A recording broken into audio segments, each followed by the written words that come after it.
que a gente possa também refletir juntos, né? Aquele momento que a gente para pensar sobre algum assunto bem relevante. Nesse caso específico, tempos de Covid-19. Da reportagem de hoje da série Retratos Pandemia 2020, vamos falar sobre diferentes faces do momento que vimos e vivemos, sobre as sequelas físicas e também sociais que devem ficar. Afinal, também é tempo de aprender e as lições, muitas vezes, são duras. Você vai acompanhar agora um retrato de 2020, o ano que marcou a pandemia do novo coronavírus e que fez o mundo inteiro se questionar o que de fato aconteceu.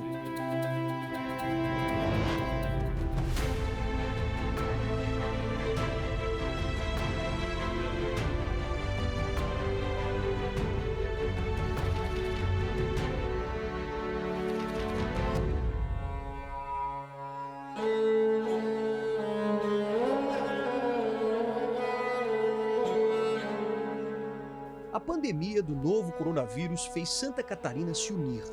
A solidariedade do povo catarinense ajudou a alimentar milhares de pessoas que ficaram sem salário durante a pandemia.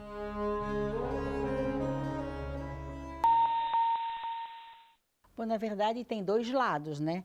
Tem o lado que trouxe o desemprego, a insegurança e todos os problemas emocionais, mas, por outro lado, trouxe o resgate da família, o resgate da pessoa se encontrar, ficar mais dentro da sua casa, conviver mais com a sua família, que muitas vezes a gente já não tinha mais nem tempo para isso. Esse resgate bom a pandemia trouxe. E o ruim é o fato de ter que ficar trancado e muitas vezes até perdendo seus empregos. E muitas famílias de baixa renda perderam, inclusive, o momento que não tinha nada para comer. E isso foi muito grave. Esse é um dos temas do livro Retratos, Pandemia 2020, organizado pelo Dr. Luiz Alberto Silveira, com artigos de mais de 50 especialistas que relataram as suas impressões sobre a Covid-19. E nesta série da NDTV, o artigo da coordenadora do Floripa Sustentável, Zena Becker, conta como a entidade participou das ações de combate à pandemia.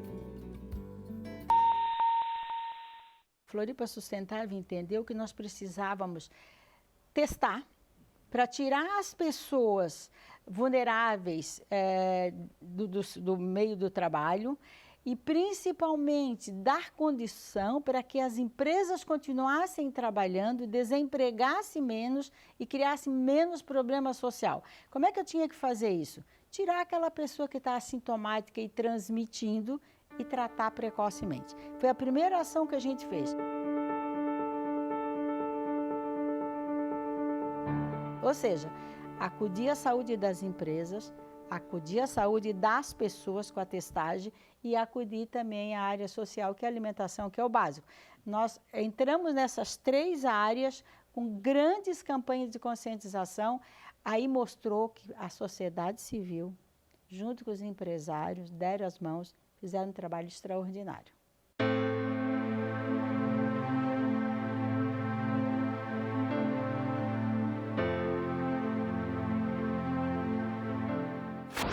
Mas a dificuldade de encarar tantos problemas fez muita gente procurar ajuda. O psiquiatra Essir Soar também relata como os pacientes chegaram no seu consultório. Assim como ficam sequelas pulmonares, sequelas neurológicas, pessoas que já não respiram tão bem, que se cansam, pessoas que ficam com fraqueza, existem sequelas psiquiátricas também, né? Num desses casos, um senhor de 73 anos, que já se tratava de depressão, estava bem da depressão, teve uma internação prolongada por Covid, um mês após a alta, desenvolveu um quadro de ansiedade brutal, ele estava permanentemente em estado de pânico e isso nunca tinha acontecido antes. Então, esse foi um caso bastante grave, em que foi necessário se usar doses bastante fora do comum de tranquilizantes, possivelmente por um processo de dano cerebral causado pelo próprio vírus, né? Ou causado pelo estresse agudo da internação, do medo da morte. estamos todos vivendo, desde há um ano atrás, um estado permanente de estresse. Inicialmente um estresse agudo, agora um estresse crônico. E a gente sabe que o estresse crônico envolve a liberação de cortisol, de citocinas neuroinflamatórias. Tudo isso predispõe ao adoecimento. O que mais gerou dúvida desde o início da pandemia foi a eficácia ou não do tratamento precoce ou tratamento inicial. Para Zena Becker, não havia dúvidas sobre o que deveria ser feito. Não precisa ser médico para você entender que qualquer doença precisa ser atendida imediatamente. Não precisa ser médico para entender isso. E a gente já vinha discutindo isso desde abril do ano passado, quando agora chegamos à certeza de que atendimento precoce, tratamento precoce, não tenha dúvida nenhuma, é o que vai diminuir a quantidade de pessoas nos hospitais. Essa Aliança pela Vida provou que do 21 de março a 4 de abril foram atendidas 1.853 pessoas, sendo que 115 em UTI móvel na sua casa, ou seja, praticamente 2.000 pessoas nós tiramos das portas dos hospitais, facilitando o atendimento não só para o Covid, mas também para outras comorbidades que as pessoas têm naturalmente. Isso foi o grande erro do poder público, de não ter feito no início esse tratamento.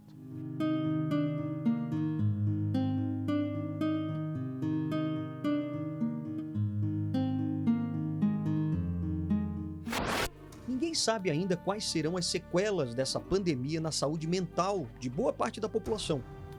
Mas será que existe um jeito saudável de conviver com o vírus?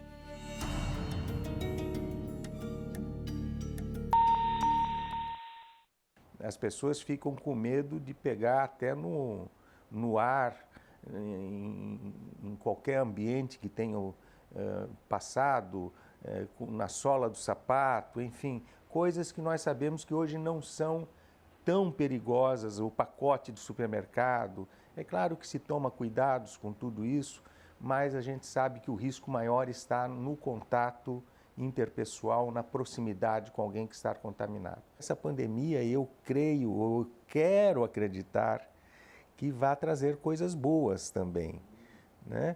Que vai